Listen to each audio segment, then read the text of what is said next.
This week on Gravel, we take some inspiration from one of our other favorite podcasts, Your Mountain, and we go on and on and on about state, government, wildlife agency relevancy. It's not our best work, but it's on Gravel. Jeez, that's quite the invitation to listen.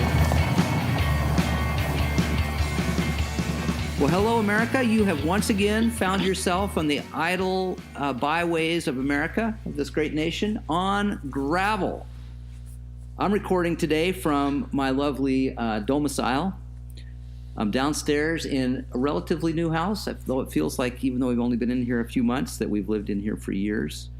Over the holidays, I was trying to get the kids to remember their old bedroom, which was old as of like 4 months ago, and their memory was playing tricks on them. Like, geez, Dad, we've lived here for years. It's funny how that works, isn't it? Yeah. What are you guys doing today? Well, I'm skipping work so that I can record a podcast. So I'm happy. Thanks, guys, for giving me a reason to get out of the office today. So you're at home in Squirreltopia? I am looking out. I'm calling it Studio 1A. It's my study at home, and I've just realized that the tree that's directly outside my window is a black walnut. Because I found a black walnut under it today, and I started looking at the bark, and I figured it out. I'm not good at with tree identification when there's no leaves, but I had a handy-dandy field guide, and I now know I have a black walnut right out my window. That's fun. I'm at the headquarters of Powder Hook, Lincoln, Nebraska, USA of America. What are we talking about today, Mr. McKean? Well, the first thing I'm going to talk about is if you hear a keening wail, it's not the train today, it is the highline wind. It's a little breezy here. And this house is perched atop a ridge, and it catches pretty much every breeze. So that's just a little audio file warning about, maybe a little trash on the soundtrack. But you know what we're going to talk about? We're going to talk about a little bit of my day. I'm going to grouse just a little bit, and then hopefully I'm going to bring it in for a condor-like landing and find some solutions. But I have been balled up, gummed up, and frustrated by the DMV. Every 10 years in Montana, you have to renew your driver's license, which seems to me a perfect frequency. But my time is nigh, which meant I had to go and suffer the indignities of a line, only there was no line. I made this appointment online and was confirmed with real live people on the phone. Turns out the driver's license agency was not open today. Never is open on Tuesdays, they told me once I finally got through to the appointment people. But try telling that to the other 8 people in line with me, all waiting for the door to open. I was by 20 years the youngest. Still have both my hips. Didn't have to get a special ride from the nursing home or from the Grange out in the country. I just felt bad for all those people who had gone through the same process I did and were equally jilted. So anyway, this folds in kind of nicely to a theme that we had discussed previously about state agency relevancy. And so this is a little bit of my gripe and grind that I'm going to get off my chest first. But the context for it is I was asked to serve on a national committee that the AFWA, the Association of Fish and Wildlife Agencies, has convened to really look ahead at some kind of troubling trends as it relates to state wildlife agencies' funding and kind of mandate, and try to give some advice and chart a direction for the next generation of fish and wildlife agency constituents. What does that mean? So we've talked on this show a few times about declining participation of hunting and fishing and license sale emerging cliff with some demographic changes amongst sportsmen. So state agencies are a little queasy about this. They're looking ahead at some of their revenue forecasting and constituency forecasting and seeing, it's not maybe a plunging line, but it's pretty steep decline over a long period of time. So they're starting to question how do they sustain themselves and remain relevant into the next generation. So partly that's what we're tasked with. And we're kind of looking at how do we enlarge the base of conservation in America to bring in not just hunters and anglers and kind of, what we've always called the consumptive users, but, folks who go to state parks and bird watchers and people who float and just recreate, but also people who recognize that nature's got a value, whether they, buy a hunting license or a fishing license and participate in that side of the equation or not. So anyway, that's a really long-winded way of saying I need your help. What should we talk to these state agencies about in terms of how to be relevant going into the future? Well, I'm wondering if they think that relevancy in the future means talking to people that don't carry guns. Is that your perspective, that they're trying to figure out how to talk to non-hunters? And I would say it goes beyond how to talk to them, but also how can non-hunters recognize state wildlife agencies as the leading authorities for conservation delivery. In other words, if you care about water quality, maybe it's not DEQ in your state that you need to be talking to and participating with. It's your state wildlife agency with, habitat initiatives, and what's good for wildlife is also really good for people. So I think that's the idea for it, is almost like a broadening environmental consciousness. Or maybe a better way to put it is capturing an emerging environmental consciousness and directing it into the Fish and Wildlife Agency world. So do you think fish and wildlife agencies don't think that they're relevant now, or do they have data that would indicate that the public doesn't think of them as the key government organization working on wildlife or environmental stuff? Yeah, that's exactly it. They have data that indicates a growing segment of the general population doesn't know what a state wildlife agency does, and B, doesn't associate that state wildlife agency with environmental health in their community. The interesting thing is there's an emerging set of data that indicates also that, as America diversifies, becomes more urban and a minority-majority nation, a lot of these sort of new constituents have never even heard of a state agency. So it's not even getting the talking points right. It's really getting, on the stage to be recognized as a player in these discussions. Well, I'm sure Dinger has some thoughts. In your conversations with the relevancy team, what's the, let's say they solved for relevancy. What do they think that does for them? Well, it gives them a much broader base of, I would say, constituent support. So say when a ballot initiative comes up that might, let's say fund watershed management, that more people are likely to vote for it and support conservation at the ballot box than previously. One of the worries I have, and it's not an active worry at this point, but it's, I would say, more of a quiet worry, has been that there's not necessarily a lot of agreement between that new constituency and the old one. In other words, if you want to look just at a ballot initiative, are those people also likely to go to the ballot box and vote for, let's say, supermajority support for natural resource issues at the ballot box, or preservation of what's called, cultural heritage things like hunting? I don't know. I think the jury's still out on that.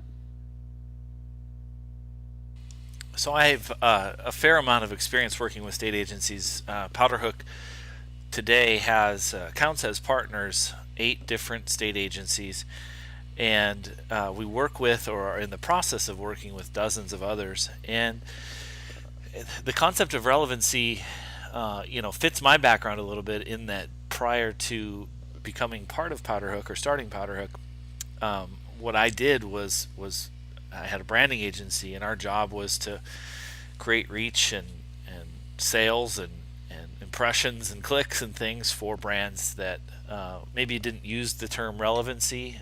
Maybe they used awareness, or maybe they used affinity, things like that. But really, I think what you're talking about is a pretty good fit for my experiences and my background.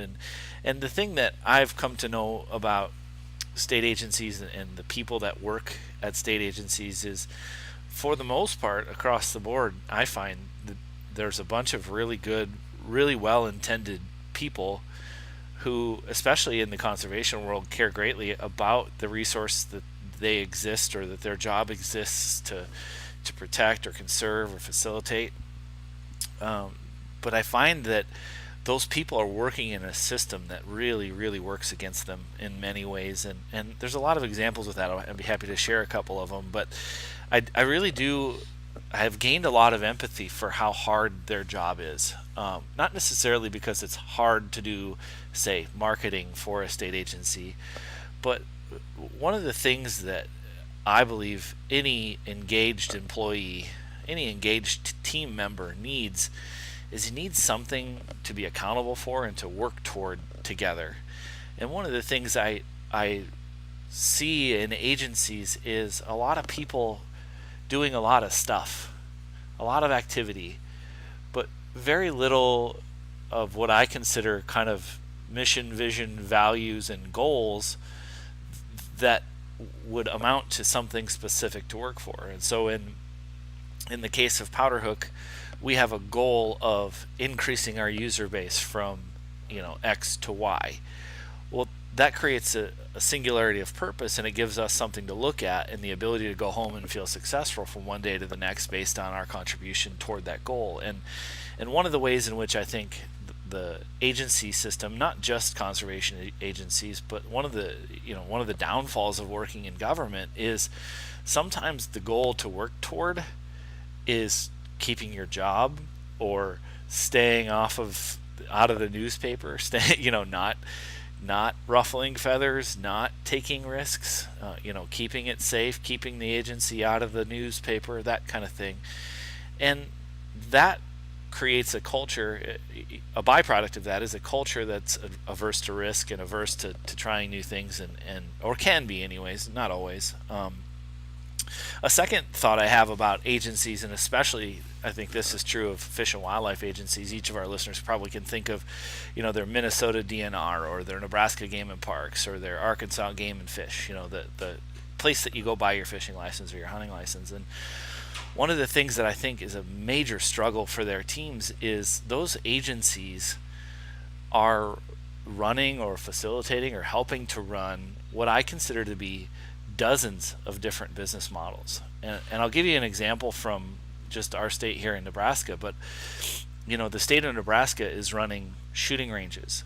They have programs related to hunter recruitment. They have deer biology and turkey biology, and they have state park programs, and they have amusement like programs at state parks, and they have natural history, and they have extension, and they have a magazine, and they sell licenses, and they have a marketing department, and they have a web department. And my experience in consulting for all those years taught me that one of the things that's really hard about relevancy is, in order to create engagement or create some sort of traction with regard to awareness, is you have to be able to hit a specific audience with a specific message a few times. And the struggle of being in that many different business models is every one of those things I named, and there's probably way more than that, 20, 30, 40 different business units. Every one of those people has priorities. They all have things that they need to communicate. They all have an audience that's important to them. And what happens is you end up with, say, a marketing department that's got a very fixed or even potentially pretty small amount of resources, and they're supposed to tell the story of what the agency does or what you can do through the agency to an audience that includes just about everybody. And there isn't a brand or a business out there with enough money to be relevant to everyone. I mean, some of the most ubiquitous brands out there, Apple, Google, those brands are spending billions in marketing to be relevant to people. And to think that with a budget of, sometimes a few $100,000 or, even a couple million in a big state, that you could make people aware of that wide gamut of things that an agency does that's really tough. So I think what you're looking at is a really unwieldy model. I think agencies were designed in the beginning to do the work that most people, no other entity could do in managing wildlife and in policing, and enforcing laws, creating game laws and things like that. But what you've seen over the years is agencies have had to get into dozens of different businesses, and that just makes it really tough for them. So if I were in charge of the relevancy topic at an agency, I think what an agency is it's a gateway to fun.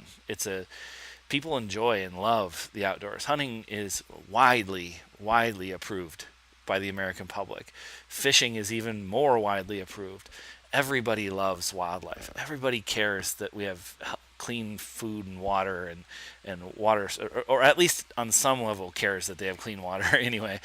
So to me, you got to pick an audience that's really important to you, and you got to prioritize that audience and really make sure that audience knows that you're the gateway to fun, or that you're the group that's responsible for the things that they love. And trying to be all things to all people and solving for relevancy across an entire state's voting population isn't a thing. And I think each time we spin the top and go round and round on that topic, we're really shortchanging how hard it is to carve headspace in the brains and in the minds of people who are busy and who have lots of things going on in their lives. And so to me, the task of creating relevancy in an agency would be the task of narrowing scope, prioritizing audience, and really trying to make an impact on a narrower group of people than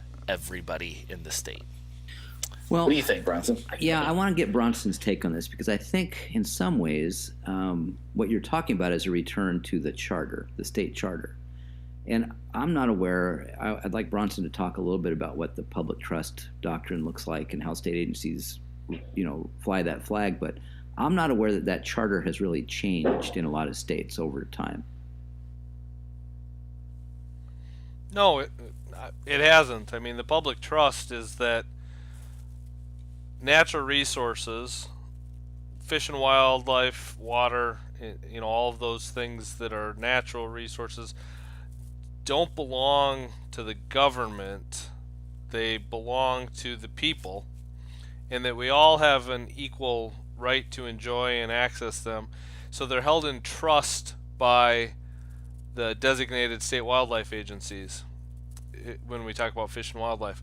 So the DNRs, I'm going to use DNR as a term because I'm in Minnesota and that's what we have as the Department of Natural Resources. So DNRs are trusted to manage those resources for the people. And I think one thing so let me get my disclaimers out too. I'm a former state wildlife agency employee. I worked for Minnesota DNR for 4.5 years, and so I was institutionalized. So I've seen it from the inside and I've seen it from the outside. And that trust that wildlife agencies have is really important. But I think one of the biggest problems that agencies have with their relevancy is that their employees, their leadership, overwhelmingly are natural resource people, usually biologists or other resource degrees, and they think of the resource, whether it's the fish or the wildlife or the trees, as that's who their customer is, that they work for the resource. And it's always bothered me because the resource is extremely important, and I'm attached to the resource. But state government and those agencies exist to serve the people of that state, or even just the non-resident visitors of that state. And so they're tasked with managing the resource and protecting the resource, but the resource isn't their customer.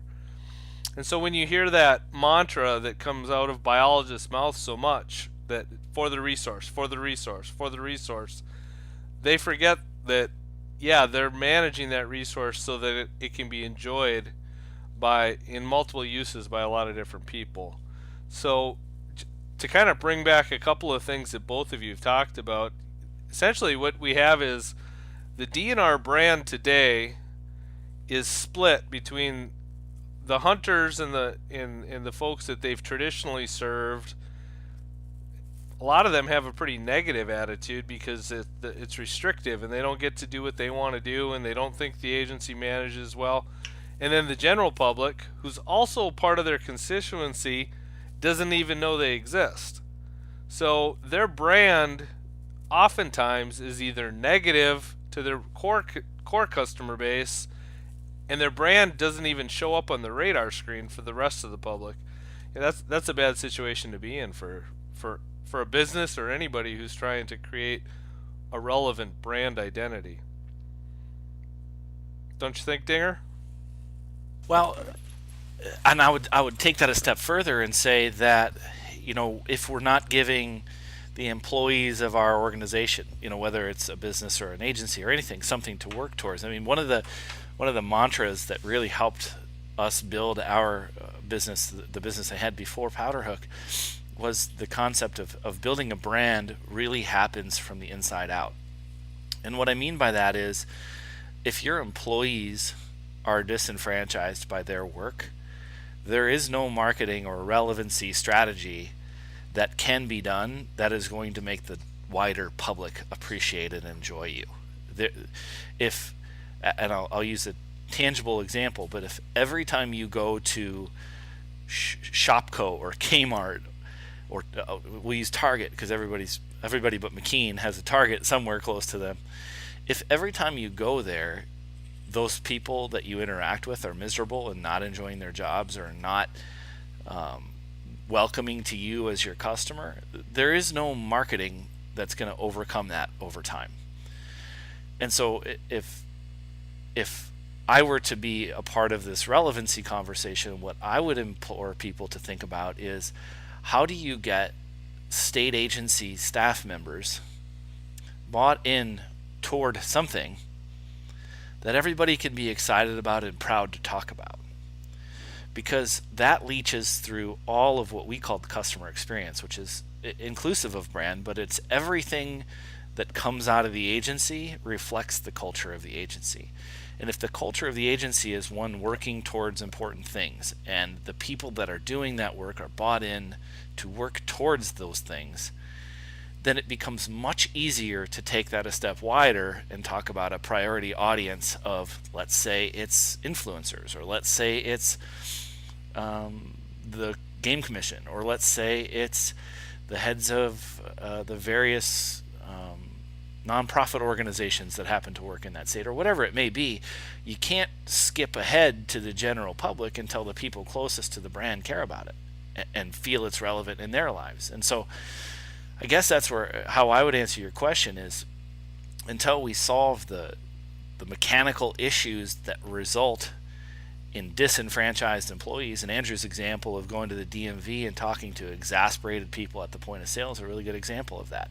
No one's going to love the DMV until that person loves his or her job enough, or cares about his or her mission enough to serve Andrew at a level that exceeds the way he was served today. Well, and from there, you can do anything, right? You can tell any story from a place where people are bought in and excited about what they're doing. So like Bronson, I am a state agency alum. I worked for 7 years for Montana Fish, Wildlife, and Parks. And one of the interesting things I saw that comports with what you're saying, Dinger, is I actually think that people get into fish and wildlife positions because they are bought in and they are passionate about the work that they can do. One of my biggest frustrations was seeing that enthusiasm and that passion sort of beaten out of them by this kind of tyranny of the institution, where, as you mentioned earlier, Dinger, that kind of fear of risk-taking and keep your head down. And really one of the saddest things I saw was in that time of my life, I was pretty energized, pretty energetic, wanting to really get things done. I think I still am, but at that time, I mean, there was nothing I couldn't do. But I would come up against those, I would call it the tipping point employee at maybe 12 to 15 years in the agency, looking at kind of protecting what they'd built up. Maybe it was now they had moved into a mid-level management job from the field. But the very people who had the institutional knowledge and really still had time to achieve their goals and career plans were the very ones who were quiet and silent and sat on their hands when issues of substance came up, because they didn't want to call attention to themselves. They didn't want to jeopardize their career path. That, I think, is a fundamental problem, not just with fish and wildlife agencies, but really with all sort of protected employees. And, I'm in some ways, kind of a New Deal Democrat in the sense of, like, I really believe in the role of government, and I think it can improve people's lives. But it was heartbreaking to see otherwise talented people, and the very people who should be leading decisions, failing to act. The New Deal was a terrible public policy, Andrew, and we need to talk about that sometime offline. But I agree with your assessment. That was my experience too. I was essentially a political appointee in the state wildlife agency, even though I was not in a high role within the organization.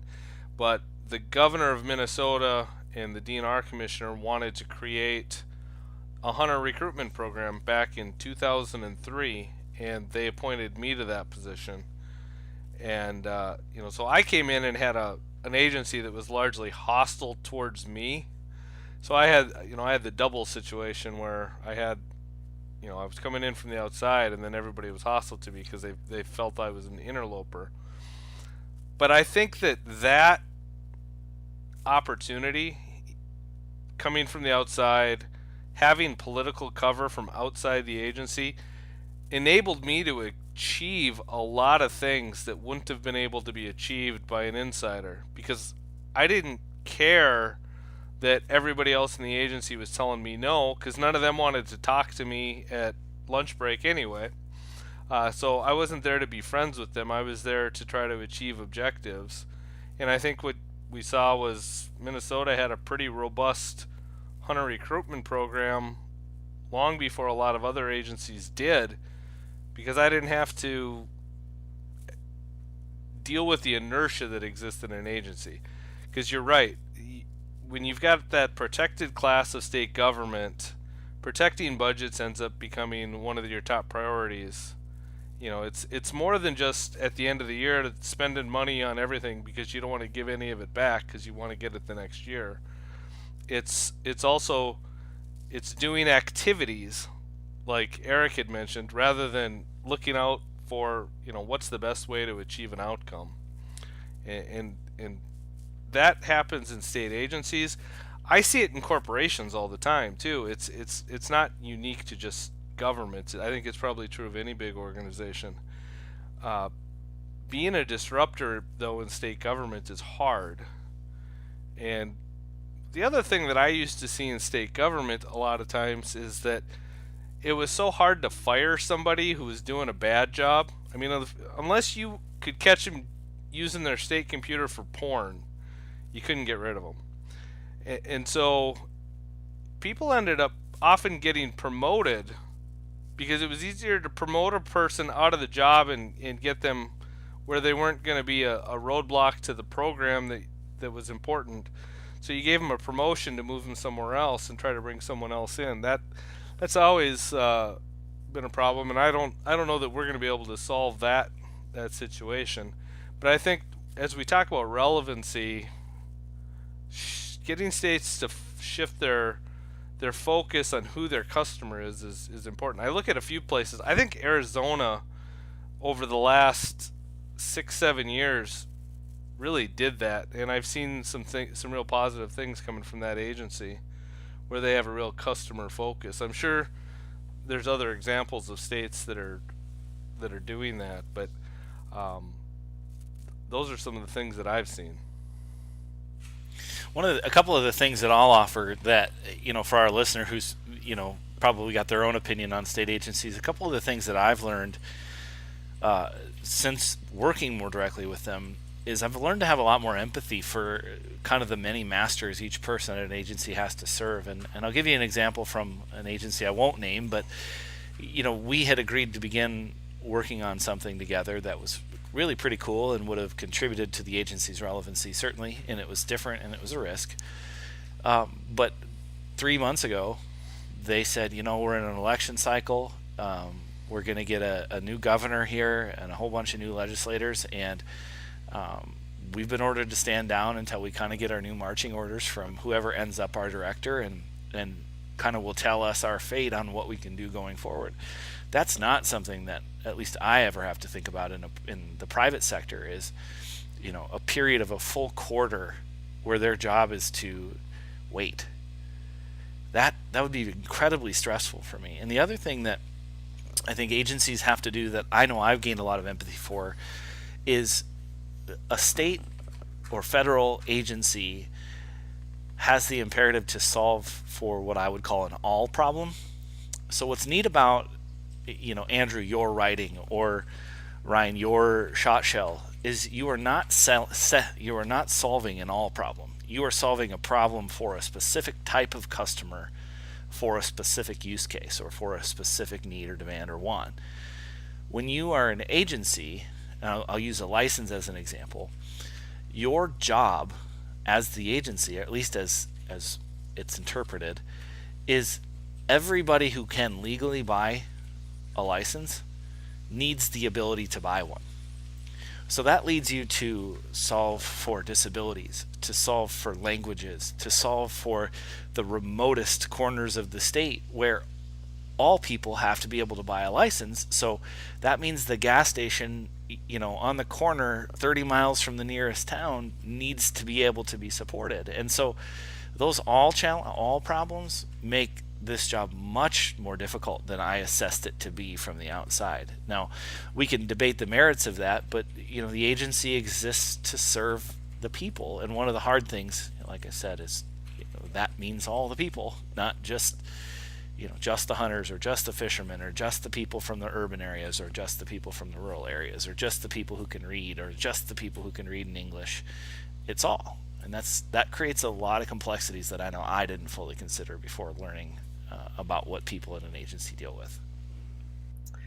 One of the things I'm very curious to see, and we really in our relevancy discussion haven't arrived at this place yet, but it kind of bridges what the two of you are saying about the public trust, but also about solving for some or all. So, right now I would say most state agencies are mostly funded by license dollars. There's a growing number that also have general fund contributions to their budgets, but primarily it's a user pay sort of system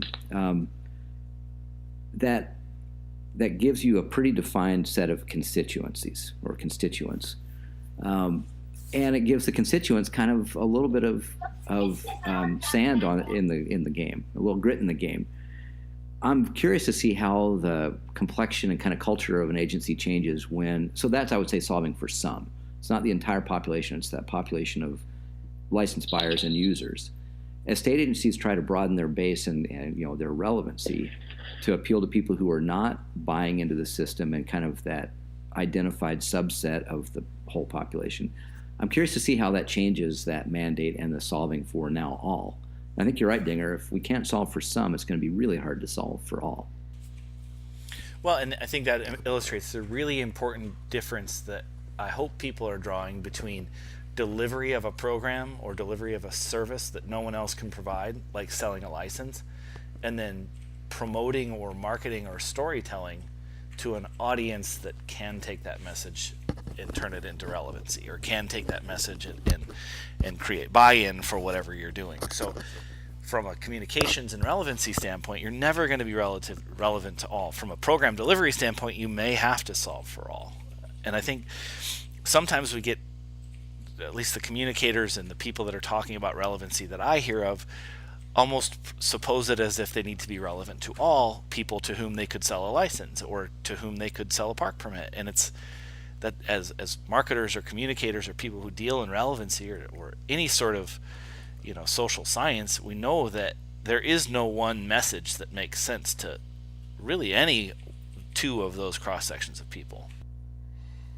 Agreed. I mean, when you look at even most state wildlife agencies, they're broken up into divisions that they're tasked with managing certain of our resources. I think, of course, you can't not everybody wants to go to a state park. A lot of people will never go to a state park. So you don't have the obligation to manage for people that are never going to utilize the resource. So you gotta pick winners and losers. And one of the things I often hear also is that we're going to let science drive our decision making. And I think people have got this misinterpretation that wildlife agencies, that the magical answer is somewhere in a textbook or in some research paper that somebody's done. Science is not going to give anybody any policy direction, because a wildlife agency has to make choices about how they're going to manage the resources and who the winners and losers are going to be. You just need to make those decisions. And science can tell you if we want 4 deer per square mile or we want 10 deer per square mile. We can tell you how to manage to do that, and it might even tell you what the landscape's going to look like, but it isn't going to tell you if you should have 4 deer on the landscape or 10. Well, if you're managing for hunters, they want 10. If you're managing for birders who want more of an understory, you're going to manage for 4. So part of the problem that wildlife agencies have is I think they get paralyzed because they don't know how to make the choice between competing user groups. And let's face it, people have competing and opposing priorities. You can't manage everything for everyone. Choices need to be made, and sometimes state wildlife agencies aren't so good at making choices, and then oftentimes when choices are foisted upon them, they're not so good at explaining how those decisions came to be. That's part of the relevancy problem. Sometimes when people don't like the decision that the DNR made, they say they're stupid and they don't know what they're doing. That's not really the case. What happened was they made a decision that they disagreed with and didn't like, and so I think agencies need to do a better job of being able to deal with the fact that some people disagree with the decisions too. I mean, what you're talking about, Ryan, I think is it's systems thinking, right? And so, right. What that really means is that there's trade-offs constantly. You have a fixed resource or a fixed communication budget or whatever it may be, and you're having to trade off and prioritize who gets their stories told, or who gets to contribute to the overall story of the agency or to the relevancy of the agency. And one of the things I think is really important when you're dealing in a system like that is to use system-based problem solving, distributed problem solving. And why I led off with having your various, hopefully less, departments or less programs, having those people in a position where they are empowered to make decisions toward a common goal is really how you solve problems in a system. And that's new war theory, frankly, and that's not my idea. I mean, that's how we turned the tide in Iraq. Is we stopped doing top-down management and we started giving people, because we were fighting a distributed, we weren't fighting a country, we were fighting a gang basically who was not operating in the same sense that we were. There was no time to spend 4 days going up and down the chain of command to get a decision about a certain ordinance or a certain mission. We had to empower people to go win the war based on the knowledge they had on the ground. And that's what scares me for an agency, is people are afraid to act and don't have budgets to act or can't act in the best interest of their program because there is no clarity on how their program is prioritized relative to some other program, and there is no overarching direction that I've seen from most any state agency for here's what we're trying to solve for. Here's the purpose of all of our work. Now here's how your portion fits that work, and here's how your portion fits that work. Now go make that happen. I just don't hear a lot of that kind of thinking. I think it's because state agencies have been a culture of technical ascendancy. In other words, people came from maybe a resource graduate program into a first job in the field. They did well there. They got into maybe a regional resource management job. And then, as Bronson was saying, they were promoted up, but they're still thinking about things tactically from a resource management standpoint. They're not thinking in terms of system-wide success or even agency goals. They're still looking at that, at the number of deer, not the why we need certain numbers of deer. Yeah. And I think really until state agencies start to bring in people and recruit people who have experience with systems and not natural resources, I think they're going to be continually lose relevance. Well, that's the one of the things I've seen in state wildlife agencies almost in every state is it doesn't matter what the job is that you need done, they're going to put a biologist in it. And I say this as a biologist. We don't, as a class of people, communicate very well. So of course I've got a podcast of my own now. So because I'm a biologist and not a good communicator. Hey Bronson, can I ask you a question real quick? Yeah. What do you call an extroverted biologist?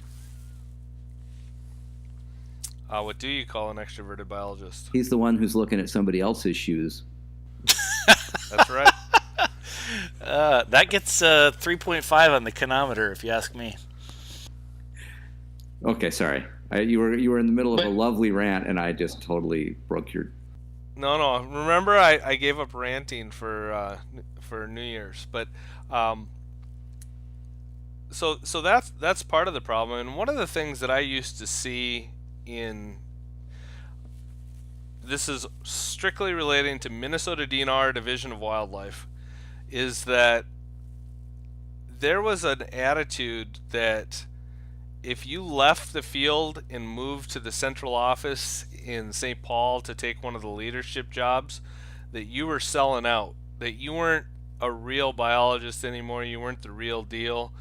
And so there was a culture that, of course, the people in St. Paul didn't know what they were doing, and I think it kind of discouraged some of the folks that probably were good, big picture strategic thinkers of being willing to take those career moves and move to St. Paul to make bigger policy decisions for the whole organization, and that's part of the problem, and that exists in lots of places. It's not, again, this isn't a unique problem just to wildlife agencies, but it was very clear in the agency where I worked that was the case.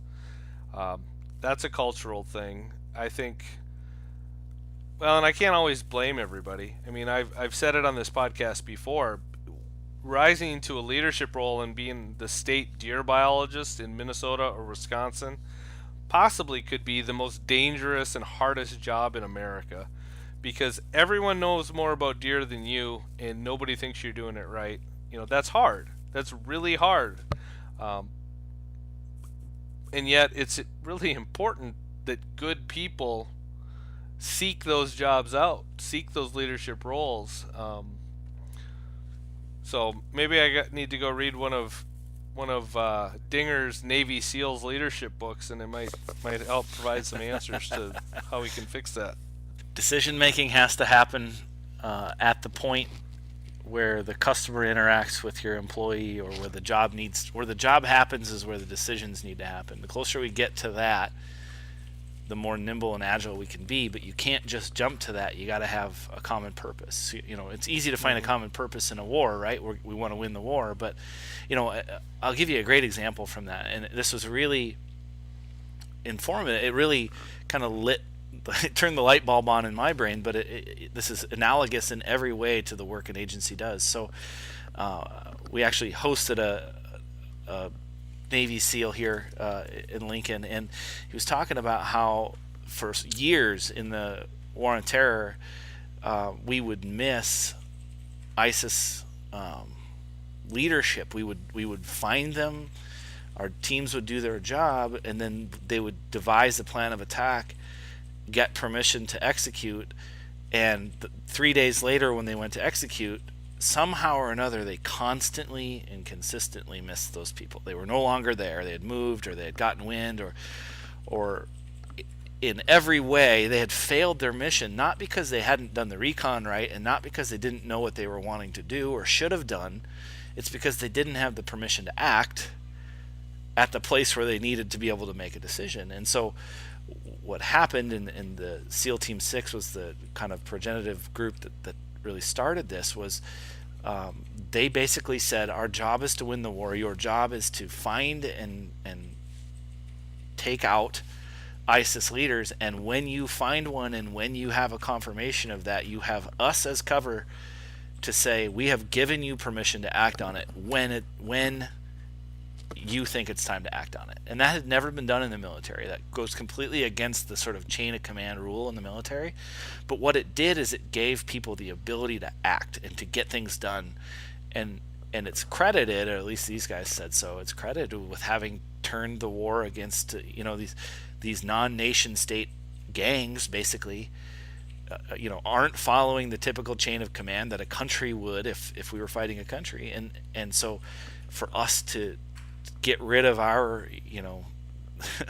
our old school chain of command style of warfighting was an imperative in order to defeat them, even though we were way better gunned and we had way more people, we had way better everything, we had way better recon, way better communication, but our system was bad. And that's my overarching point about an agency, is it's not the people that aren't doing their jobs, and it's not even all the way up through leadership. Everybody is well intended. The mechanism is broken, and that's where it needs fixed, or there is no relevancy to be had, because the mechanism creates disenfranchised employees, creates disenfranchised license buyers, creates disenfranchised friends of license buyers, and we can't switch the relevancy of the agency without fixing the mechanism of delivering what it means to be an agency. That's my point. So I agree with that entirely, but I also think it's a little bit, from a implementation standpoint, frustrating and possibly impossible. And you think about the origin of state agencies, they had a pretty singular purpose. We're going to restore vacant wildlife. We're going to create habitat. We're going to bring back these animals. That animals. The game animals. That's right. That singularity of that was original. Yeah. So what's happened is, in some ways, that from a systems perspective, there's been bureaucracies that have been built to protect bureaucracies. But in terms of the mission and mission accomplishment, it's a much more complicated landscape than it was when these agencies began their lives. And I think I think that singularity of purpose gives that sort of mission, not only mission fulfillment, but mission, sort of self-directed mission, direction, that now is complicated by, everything from civil service protections to who's your boss and performance appraisals, and just sort of the whole infrastructure of bureaucracy. So I guess if I want to wave my wand to do one thing, is to simplify the mission and really sharpen it. Do away with civil service protection, abolish public agency labor unions that protect bad employees. I mean, what else we got? So Andrew, build a wall. The book Andrew, the book I was telling you about, or was referencing, and the SEAL that I met, actually, the title of his book is One Mission. And it's a fascinating read, and they're a fascinating group of people. His name is Chris Fussell, and he reported up through General Stanley McChrystal. Some of you our listeners may know of or heard of, and they created this approach called the team of teams. And with the right mission and the ability to act, a team of teams can beat a top-down governed entity all day long, because they just are faster, more nimble, more effective. So Dinger, Vic that works for our company in Overland Park, right? Yep. You need to call him and tell him about this book, because Vic is a retired Force Recon Marine, so Special Forces Marine Recon. And it's funny because every time he meets a Navy SEAL, the first question he asks the guy is, "So what's your book about?" Yeah. Well, they probably earned it, right? And they're Yeah, a neat group of people, that's for sure. they are, but it didn't work out so well at Department of Interior. Too soon? True. Too soon? Andrew? I don't know. I don't know. Just extolling the virtues of my next governor. Well, we needed to talk about the Kinnometer, the Kinnometer.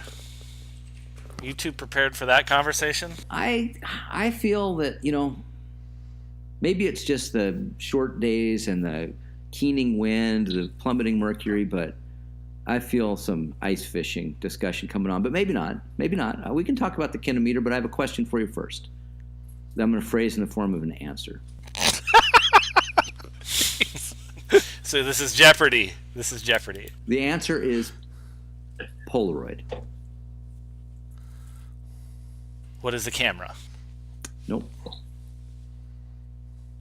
What do you get from sitting on the ice too long? You get a Polaroid. Polaroid. Okay, so you're saying hemorrhoids mixed with being frozen like a polar? I'm explaining the joke to make sure it's not funny. Is your boy there? I mean, like, what's the deal? You're doing well. You're doing well. Just completely gutted it. Okay, what's the Kinnometer? Well, so, we're wont to tell dad jokes on this here podcast. And the executive vice president of Global Dad Jokes, Michael Kinn, the finest dad joke teller I've ever been around, a man who is both a dad and a joke teller, but could literally, you say a word out loud and he can answer you with a dad joke. It's profound when you get around a man of his caliber. You could tell a story or bring up a name or say a noun of any kind, and he can follow your noun with a dad joke about that noun. Just incredible recall. His name is Michael Kinn. And of course, as dads, in order for a dad joke to even have been a dad joke in the first place, you had to have told them to your kin. And so it's just so beautiful how it works together to become the Kinnometer, which is the completely arbitrary rating system that I propose to you for rating for rating whatever you want to rate about the dad joke. So I think a Kinnometer can be a scale of 1 to 5 kins, or any number in between there. And I think each time we tell a ridiculous dad joke, it's imperative the other two give it kins. Thoughts? Well, Wonderful idea. I think we should call it Kinnometer instead of Kinnometer. I think it should be a Kinnometer. It's a unit of measurement, though, right? You say kilometers? It depends on the context. Sometimes I do. I usually say mile because, America. But speaking of which, if you ever drive across rural Western Canada, they have section roads just like they do in rural Western United States. And they're 1 mile apart, yet they've adopted the metric system. That doesn't work out so well. they west of the Saskatchewan Manitoba divide, they're still using the metric system under protest. British Columbia is excluded from that. I think we should bring them into the United States. I think we should annex them. Well, Give Canada California. deploy the Kinnometer on the Polaroid joke. Let's see how this works. I'm going to give the give it- Polaroid joke 1.5 kins. Oh, I was going to give it 2 kins, but I didn't know we could do half kins. We can do whatever you want. I think those are called stepsons. America. Oh, a half kin? What? Yeah. I give your second joke 3.8 kins. Right. Much better than the first. Well, because it's an off-the-cuff bonus kin there, so of course it's at least 3.8. I mean, can we even turn it into an adjective and call that Keynesian? That was. Versus Keynesian? Yes, Keynesian. Mm-hmm. Is the kin scale logarithmic? Is the kin scale logarithmic? Like the Hold on, Googling that when they word. measure earthquakes. What's that? The Richter. Logarithmic? Factors of 10? I think it has to be. I think it has to be.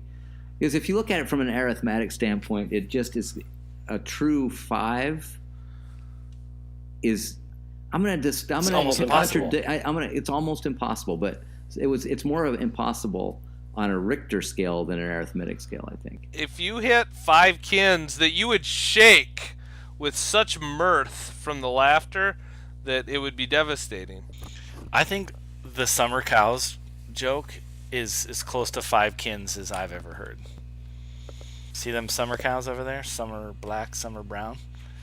That hits all the notes for me. You can't rate your own. No. Oh, it wasn't mine. That was a total ripoff. But I did say it. Yeah. Have we, just to test your theory of how to score this, has anyone yet said a 5 kin dad joke? I've not heard it. And going back No, back to the scale, is that when it happens going to be 5 times better than the Polaroid joke? Or Easily. 4.1 times? No, it'd be 50 times. Yeah. Oh, if it's logarithmic, yeah. Well, mull on that, dear listener. Meanwhile, I'm going to escape the keening wind by going to Louisiana for the rest of the week and doing some red fishing and hopefully encounter some of the ducks I missed here. Well, on behalf of all American hunters, I want to say thank you for your sacrifice, Mr. McKean. For letting some go? Well, for letting some go, but the fact that if you didn't go to Louisiana now and start driving those ducks back north, I mean, they might not ever migrate back up north for us for next season. I'm going to give them something to flee. Okay. Well, I expect a full bushel basket of kinisms next week. Meanwhile, we are going to get to work on establishing some social media accounts so that we can have a little bit more audience interaction. So be looking for that in the next week as well. Until then, for God's sakes, keep it on ground.